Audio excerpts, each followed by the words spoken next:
Good morning, everybody. Happy Monday and welcome to the Rangers Review morning briefing for Monday, the 22nd of August. I'm Derek Clark. I'm joined this morning by Joshua Barrie. How are we doing, Joshua? Yeah, good, Derek. Just frantically packing my bags this morning. I'm away to Eindhoven this afternoon and I've left it a bit late. So apart from that, fine. As long as I remember my passport. Yeah, well, hopefully you're travelling back with Rangers in the Champions League. We'll have a big preview. Joshua will be bringing you loads of footage, folks, over there in the Netherlands, and we'll have loads of content coming your way. Before we talk about the weekend events, just a bit of housekeeping. As you can see, a little ticker below. So many of you signing up just now, taking advantage of the deal we've got on offer on the site. So thank you for doing so. It's just £2 for 2 months worth of content. Head over to rangersreview.co.uk/subscribe for all the details. And as ever, I'll pop the link in the comments section just now. So if you click on that, you can find out how to sign up. It's only £2.99 per month thereafter. It is an absolute giveaway. So go and take advantage of it. Okay, let's talk Rangers. I done a wee reaction video yesterday. Loads tuning in for that. Apologies as I never got to your comments, folks. I was on my Todd. I was trying to get through as many as possible. A lot of frustration and anger, Joshua, following the match at Easter Road, directed at many quarters, you've got to say. Rangers being pegged back twice in the match, a 2-2 draw over in Leith. The big talking points, of course, were the 2 red cards shown to John Lundstrom and Alfredo Morelos. You were at the game for us. What was your assessment of it? 2 points dropped, you'd imagine, Joshua? Yeah, there's obviously loads to get through, Derek, and I'm sure the comments will kind of guide us through any talking points we miss. I'm sure people will want to talk about refereeing decisions and how that changed the game. But overall, I think, and this is what I wrote about yesterday, that aside, for me off the bat, I think John Lundstrom's is not a red card, particularly when you hold it up against, I think it was him that was the recipient of Jake Doyle-Hayes' tackle in the first half. But I think Morelos is, and it's just stupid, and it's just an incredibly stupid moment. Even if Willie Collum is, happier than anyone to kind of get the cards out. But we'll come to that. That aside, I think there's a wider discussion about what Rangers can control, the tempo that they approach games with. And I wrote about this yesterday. I'm writing a more detailed piece tomorrow about Rangers' chance creation and how that's played out in the Scottish Premiership so far. And there's 2 sides to it. We were just speaking before we came on air this morning, Derek. And in my opinion, if Rangers don't get that red card, they go and win the game, because up to that point, Hibs had created next to nothing apart from their goal. And Rangers have been stronger in the second half. Van Bronckhorst is a manager that likes to tinker and impact games that way. He's done that. He's made 9 substitutions in the last 2 home games, 3 goal scorers. In every game, they've finished stronger than they've started. And I think that's just kind of a fact. But also when you look at some of the underlying numbers, the expected goals they're creating, Rangers 0.44 in the first half. And equally on my Twitter this morning, I've pointed out a couple of moments, the Kent chance and the Lawrence chance, where they don't take a shot and they would be pretty high value opportunities. So I don't think it's a case of it's a totally structure that doesn't work altogether, but there is some justified concerns about the tempo that Rangers are starting with. Are they creating enough chances to go and win a league campaign? And yeah, that performance, as I say, I think it's almost a little bit similar to Livingston on the opening day, when you're thinking 60 minutes in, it's going to be hard to get, to win from here. And at the end, it requires a bit of magic from James Tavernier to do that. I think Rangers left themselves in a bit of a precarious position. So, yeah, lots to talk about performance-wise. And I think the next few weeks will be really revealing to see if Van Bronckhorst makes any changes at all to his approach. Because there's also things that really worked well. As I say, if Kent takes that chance, it's all about, Rangers creating an overload on the right and then getting their dangerous player into a dangerous situation. Similarly for Tom Lawrence's goal, it's about the overlap and Rangers timing that well. Lawrence's chance where he should square it to Kent in the first half and he passes it in front of him. That's good rotations down the right. So there is, what I'm trying to say there is more to it than just saying, Rangers aren't creating enough. Sometimes you need to look a little bit deeper than that. But equally, I think there's lots of numbers and stats and things from the first few opening games that there's reason to look a little bit deeper into it. Yeah, I like Ian McDougall's positivity. He says, last time we went to Hibs first and drew 2-2, we won the league. Yeah, good positive outlook, Ian. So many questions coming in. Let's take a few of them. Let's see here. William Burns sorts goes along your lines, Joshua. He says, too slow in the build-up from the beginning. Why is that? I mean, we were on the video, of course, prior to the match. I said that historically, these early kickoffs, Rangers, not only Rangers, but other teams find it difficult to start with tempo and pace. Supporters sometimes find it difficult to get up for these games as well. The Rangers supporters were fantastic. Great video posted by Josh as well on the social media pages of the Rangers review at the weekend. But the tempo is a worry for some supporters, Joshua, isn't it? Especially these matches away from home. There was a question posed yesterday by a good friend of the show, Jamie, and he said, are Rangers giving teams too much respect? Where do you stand on that? I think it's just Van Bronckhorst's style. Derek, he's been known for these fast blistering starts in Europe, and equally his team doing it in extra time last season. And I think he's flexible, and that's his style. He's not I don't think he's a kind of ideological manager who has one way of attacking or one broad way of attacking, and his team is coached to within a letter of that. And maybe that, sometimes means that they're a little bit less fluent attacking wise. There's so many, I guess, schools of thought of how you do that. Tempo is a difficult one because it's quite hard to measure. It's more of an eye test than anything, but it's something that persisted last year. Certainly in the early, before Van Bronckhorst came in, I'm going to take a look back at that to kind of contrast and compare. I think it's little things like when the ball's being played across the defence, instead of missing out a man, Rangers allowing Hibs to kind of slide back into shape. But I guess what maybe the plan is that, Tavernier on the opening day said after to Sky Sports, when he was asked, was there panic in the dressing room at halftime? He said, 45 minutes is a long time in football, and you just have to stay calm and patient. I kind of feel like that is the mantra, that Rangers have more quality than these teams, so they suspect that over the course they'll be able to beat them. I think you just, as I say, leave yourself in a bit of a precarious situation. And every first half's been like this. St Johnstone wasn't great until that Malik Tillman header. But, well, again, there's probably good approach play, but not much chances created. Livingston away, very little. Kilmarnock at home. If you want to go deeper, you look at the goals that Rangers have scored against Kilmarnock. Neither of them are kind of breaking down the opposition. Both are when Kilmarnock are actually kind of playing out, and Rangers have some space to attack into. So there's definitely there's not, I guess, one way to do it, but what fans expect to see more often is a quicker start, and Rangers haven't been doing that domestically. And I think what that does is sometimes it maybe just allows teams to come into the game a little bit more. But then equally, the opposite to that is Rangers concede a really poor goal for the second goal. Errors all over the pitch. And it's hard to know whether that's a tempo thing, whether that's a structure off the ball thing. Ultimately, we don't know. The people inside the dressing room do. But then they go up the pitch, and when they've got a bit of space to attack into, they score a really well orchestrated goal. You see Cholak's movement and Lawrence's movement in the box. I wrote in my piece on Saturday, goals have been added in a really important area. I think Rangers' build-up beyond Hibs looks better. Ultimately, I just think sometimes it suits them more when teams come out a little bit. Hibs did more so in the second half, and their manager was speaking about that after. So maybe that's had a bit of an impact as well. But yeah, the first half and second half shot maps are quite something. We're going to have them on the website tomorrow, and I think that shows loads of speculative shots from the edge of the area. I think there is reason to look at that and think, what is the trend here?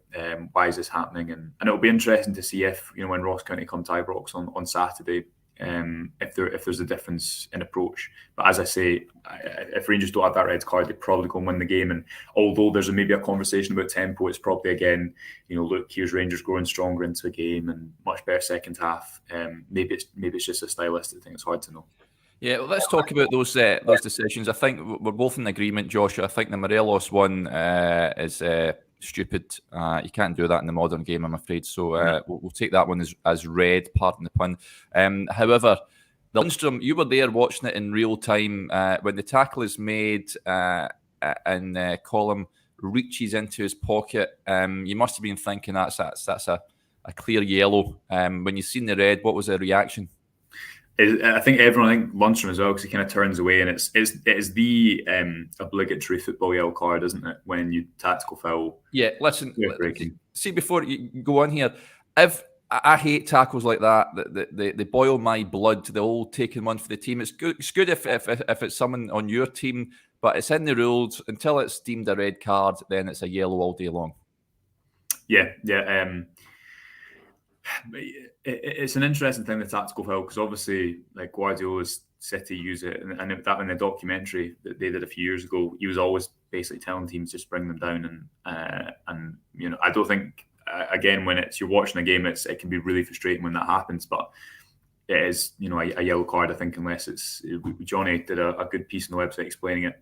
Yeah, the what he could have been sent off for. So, and I think in particular when you see the challenge that Lundstram was sent off for, that Doyle Hayes was booked for in the first half on Lundstram. Probably even worse. I mean, I don't think that's a red either. I think that's a yellow, but it's slightly higher. So it was just kind of a bit of shock that it happened. And I think Colin was just quite happy to get the red card out, to be honest. Yeah. Rangers appealing that Lundstram red card as well. I'd imagine it will be rescinded. And watching the Newcastle Man City game yesterday, Joshua, I'm not sure if you've seen any of it. It was an absolute cracker. But when Trippier was shown a red, of course, by the referee, goes and inspects the decision on VAR on the monitor and realises it's only a yellow, and it gets rescinded.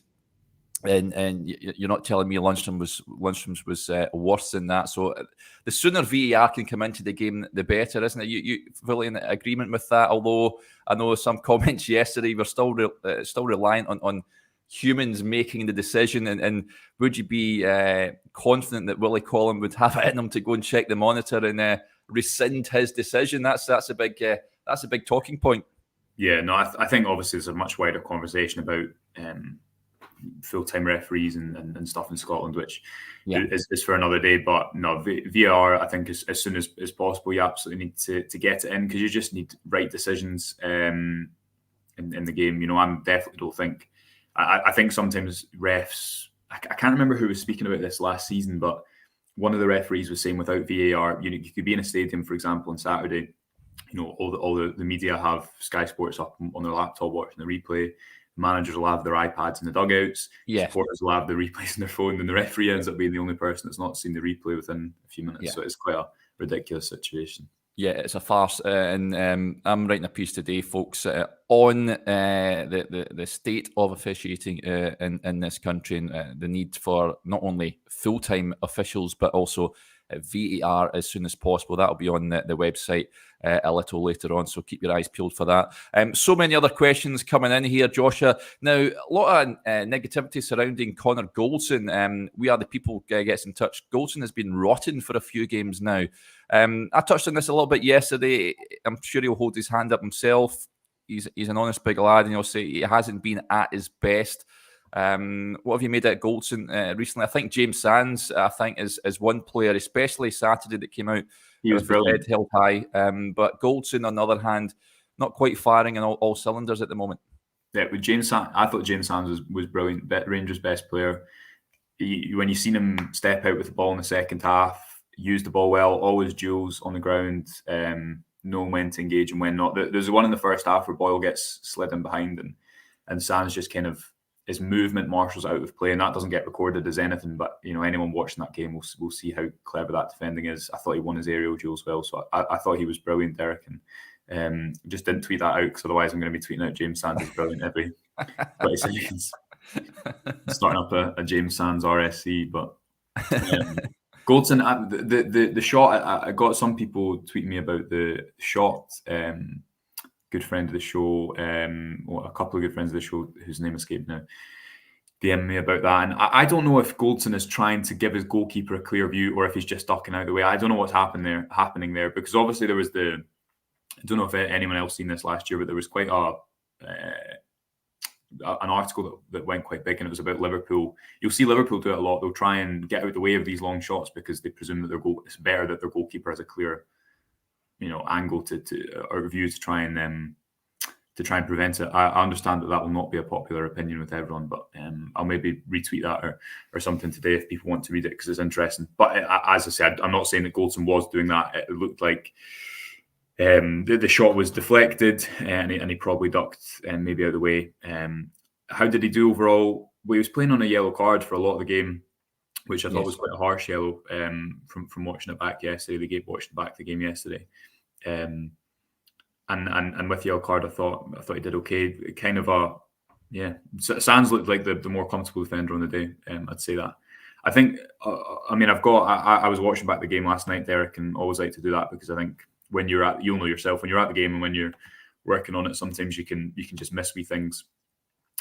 For me, one of the clear things early on was that Lee Johnson made 2 subs on 27 minutes, so he can't have been happy, and he was saying after he wasn't happy. But what I find interesting from that is that Rangers didn't really capitalise on that whatsoever. He was saying we didn't lay a glove on Rangers and the rotations were good and build and play. They were basically getting the better of Hibs, and I think by Hibs playing that wing back system, it allows Kent and that Kent chance where he should shoot to kind of get in that situation where he's got a 2v1 against the right wing back. But Rangers just didn't do things quickly enough. Even I don't know if this came across on the TV, but Matondo was kind of isolated on Hanlon for loads of the game, and you're just thinking, just test them a couple of times, turn them, or tuck Matondo instead of tucking him inside, allow him to run by the touchline, because he had that 1 minute where he managed to get to the byline and put in a good cross. But aside from that, I don't think he had a good game. I think he looked quite uncomfortable, and there was another moment in the first half where he got the ball facing the Hibs defence and he kind of didn't know what to do, and he passed the ball behind Goldson,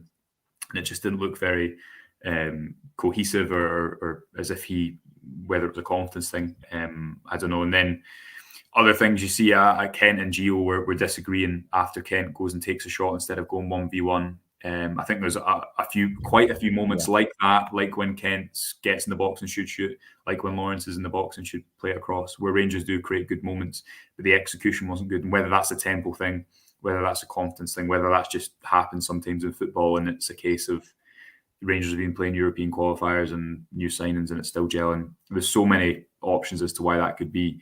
But I think watching back the first half, you can say, yes, Rangers were in control, but you can also say it wasn't a great performance for me overall. It was a bit meh, a bit lacking. Yeah, what's up with Matondo? Because he had everyone wetting their lips in pre-season. Now, I know pre-season isn't the real deal, Joshua, but everyone was excited. I spoke to some fans over in Belgium ahead of that first leg against Union, and everyone was saying that they couldn't wait to see Matondo play. However, he had a bit of a nightmare that night, as did pretty much every Rangers player, of course. But he's sort of struggled, hasn't he? Do you think it's the nature of Scottish football, perhaps? Is it the system that Rangers are trying to play? He doesn't seem to have got a relationship going with James Tavernier on that right-hand side as yet. Yeah, I don't know. Obviously, how many league starts has he had? Was that his second league start? Second, yeah. I thought he did okay off the left last week, but it didn't look. The only time it really worked, I think, down the right was for that Lawrence chance where Tavernier and Jack and Matondo kind of rotate and they get in behind. I thought it was even a little bit strange. You see Jack going beyond quite a lot, making those runs, and whether that's just a decoy run to try and create space, but I think when you're playing Matondo in that pocket, you need to either pin him by the touchline and allow him to go 1v1 and maybe simplify that. So I just don't think he looked that comfortable in that in that central pocket and playing a little bit more narrow. I think the plan with that is you remember the Lawrence goal against West Ham where Tavernier's wide on the touchline, he plays the ball down the sides and Matondo cuts the ball across, having running behind the fullback's blind side. I don't know if that's how Rangers, they want to pinch the wingers inside a little bit more, but yes, I didn't think he looked brilliant. Obviously, needs more time, as is the case with so many players when they come into Rangers. Maybe he's more comfortable off the left, but Rangers have needed him to be their right winger solution on the right wing. And I absolutely, in pre-season, I was really excited about him after the West Ham and Tottenham performances. So he needs a little bit more time. Wasn't a great performance, and just. I think that the relationship with Tavernier, a lot of people will say he maybe needs a left winger so Tavernier can overlap. Tavernier's also done a lot of underlapping recently in his Rangers career, so I don't know I don't know if it's a balance thing or whether players just need to play a little bit more together. But yeah, it wasn't a brilliant performance. Yeah, let's touch on this before we talk more about the game. Ian Ross raises a point. This is reports that surfaced over the weekend. No Glenn Kamara on Saturday, Joshua. Ian says any traction to the Kamara to Nice rumours. I'll try and do a bit of digging today, Ian, find out what the situation is with Glenn Kamara. Of course, he has interested suitors, clubs across the continent keeping tabs on him. As yet, no official bid has been made. Could you see him? What do you make of him, first of all, being omitted from the team on Saturday, Joshua? And do you think this spells possibly the end of his Rangers career? Well, that Van Bronckhorst wasn't asked about it. We didn't have a press conference after the game, and Van Bronckhorst wasn't asked about it, I don't think, by Sky or BBC, so we don't know if what the case was. But I think you can read between the lines and see here's a player who is on a long contract, is a very sellable asset, is too good a player to not be playing. I know he's not been brilliant under Van Bronckhorst, but there's a reason that Gerrard was so keen to keep him and give him that contract. And you remember the fanfare when Kamara signed his, I think it was till 2025 last season when he signed his new deal. Yeah. He was brilliant in that 2020-21 season. But I think if he was to go and the money was to be reinvested in either a deep line creative player or maybe another attack midfielder, although you look at Tillman, Lawrence and Lowry, do you need an Arfield, do you need an Hadji to come back as well, do you need another attacking midfielder? But yeah, it makes sense because I don't really see where he plays this season, Derek. I think what Rangers really need domestically is that number 8. You see the runs that Ryan Jack's making. I think they need someone who's going to play that connecting role. Lundstrom for me, I thought he was really good as well until his red card. The only player that was really making things happen and moving play a little bit quicker. I think he's become much more of a creator in the midfield as well. And those little clever 1-2s he plays at the edge of the box, he just seems to be contributing a lot more offensively instead of just sitting and moving the ball side to side. So I think Rangers kind of need probably that number 8 style player. And if Kamara can go and play in a team maybe that suits him a little bit more, because he has obviously, the Europa League semi-final is a good demonstration of his quality and how he can work in a Van Bronckhorst team. But that's quite a functional role. And I just think week to week, he's at an age of his career where he wants to be playing. And I don't really see where he plays in that starting 11, because that number 8 that Jack was playing at the weekend where you're kind of running beyond, they've tried to do that with Kamara a lot, but I just don't know how well it's worked, because I don't think his natural inkling is to be an attack-minded player. Yeah, you just turned into a wee bit of a robot there, Joshua. But we got your point there. And I think League One would suit Kamara down to the ground. He'll get plenty of time on the ball. I could see him flourishing there for sure. But it's certainly something I'll try and chase up today, folks, as to his future. Comments coming in then, Joshua, saying if he does go, do you see Rangers strengthening in the transfer window? Giovanni Van Bronckhorst was quizzed on this prior to the Hibs game. He says he expects a crazy end to the window, and it's all about being prepared. You'd imagine that they have prepared for any eventuality, players possibly leaving late on. I think there's going to be fringe players heading out the door. I think Ross Wilson will be doing all he can to find futures for them if they're out of the picture. Guys like Niko Katic, for example. Stephen Kelly is another one that springs to mind as well. I think it all depends on Wednesday night, though. What the outcome of that? Would you go along with that? Yeah, definitely. Wednesday's such a big game, and obviously we'll have lots and lots of build up to that. It's going to be really difficult to go there and get a result for a number of reasons. But if Rangers can do it, there's a lot of money coming into the club, and it would just be such a big achievement to get to the Champions League. I think it would definitely see some investment because of the money that would come in and the competition that Rangers would have to face. And you're right, Van Bronckhorst, he kind of said after the Yilmaz signing, and I don't know when we'll see Yilmaz, because he's obviously yet to really make an appearance. But that's I guess another conversation. He kind of hinted that would likely be their last signing. But you're right, when he was asked about it, he certainly wasn't, closing down that many questioning, was he? No. So who knows? I guess depends on movement in and out. But if hypothetically you were to see Kamara go, and Champions League money to come into the club. I'd be really surprised if some of that wasn't put back into the playing squad to strengthen a little bit, not only for the Champions League but these league games. I think maybe in that number 8 position. You've also got the likes of Roof and Hollander. They'll probably stay, I guess, because where they are at the moment. But there is still areas of the squad you could see deals being done if Rangers could find suitors or I guess players that they feel are fair value to bring to Ibrox. Yeah, good comment coming from Alan. It was echoed by a comment earlier saying poor performance on Saturday, which it was, but hard to hold on to a lead with 9 men. Don't care who you are. Yeah, but it certainly is. And we were touching on this. There was some comments over the weekend, Joshua, people crying out for an out ball with 9 men. Easier said than done, I think. I think it's a case of siege defending when you go down to 9 men and trying to contain and protect what you have.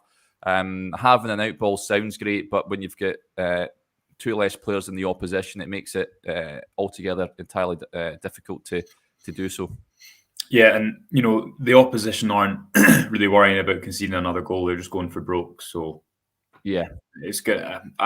We were, as you say, speaking off air, and hypothetically, if Josh Campbell scores that goal and it goes beyond, goes into the top corner, and Rangers have a player up top, I can guarantee you the whole rhetoric would have been, why wasn't there someone at the edge of the box? And I think it's so hard to play an out ball when you've got 9 men. It's different when you've got 10 men. And Rangers went to 4-3-2, and they did that a lot under Gerrard, and that, I think that worked pretty well. They didn't concede too much territory up to that point, which makes Morelos' decision to do that all the more stupid, because it just leaves your teammates out there with 9 men. The goal as well, I don't know, McLaughlin, obviously, most people I think would say Goldson. I think it is fair comment to say that. But it's a good strike. The boys hit it so well, and I can see where people want to point the finger at people. And I know McLaughlin's come in for a bit of criticism as well. I'm not going on the bashing brigade. I think for the goalkeeper with that one, it's just it's a really good strike. Goldson, yes, in hindsight, should have just stuck his head onto it. Only he knows what he was thinking with regards to that. But listen, it's done now. It's all about moving on and trying to learn from that, I think. Yeah, and Rangers, again, I've got the expected goals in front of me. Rangers' expected goals conceded was 0.94. Lee Johnson was saying in the press conference after, when you're just attacking the box, it's so hard to create chances. It's what Rangers have to do a lot domestically themselves, obviously. But I don't think that's terrible, considering the fact that they had to play so long with 9 or a reasonably a long amount of time with 10 men, and then 9 men. They really didn't concede too many high value chances, and at the end of the day, Hibs have 2 more players outfield than you at that point. So if you go zonal to try and protect the space, you're going to give up shooting opportunities like that. If you mark up man for man, they've got 2 extra men to find somewhere in the box. You know what I mean? So the first goal is a really poor goal to lose, I think, on so many levels. The tackle, Tavernier kind of getting caught out with that slide rule pass. Yeah. I think Boyle's just quicker than Barisic across the box, but you could probably point some fingers at that. I guess Hibs would say that's a really well worked goal, just as Rangers would say the goal against PSV when they play that goal ball down the side is a really good goal. So it's always 2 sides to it. But I think there was some mistakes in that need to be rectified, worked upon. Yeah, let's finish up with this comment. First of all, Ian Johnson gets in touch. Says, "Morning, guys. Missed the start due to staff training. You need to sort the training out next time. Make sure it's before, well, at least around about 9 o'clock. Not too sure how long it lasts. The old staff training, but we aim to be on air every morning from 9:30. So we'll let you off on this occasion, Ian. We'll just finish up on this. Rangers on tour makes a valid point. Zak Lovelace with a first half hat trick for the B team at the weekend. Joshua, if Morelos' red card is upheld, who comes into the team? Zak Lovelace. Sakala's totally bombed out. He says, I still think he has something to offer, and Roof is always injured. Lovelace, then, would you be inclined to give him a shot if Morelos is out for a period of time?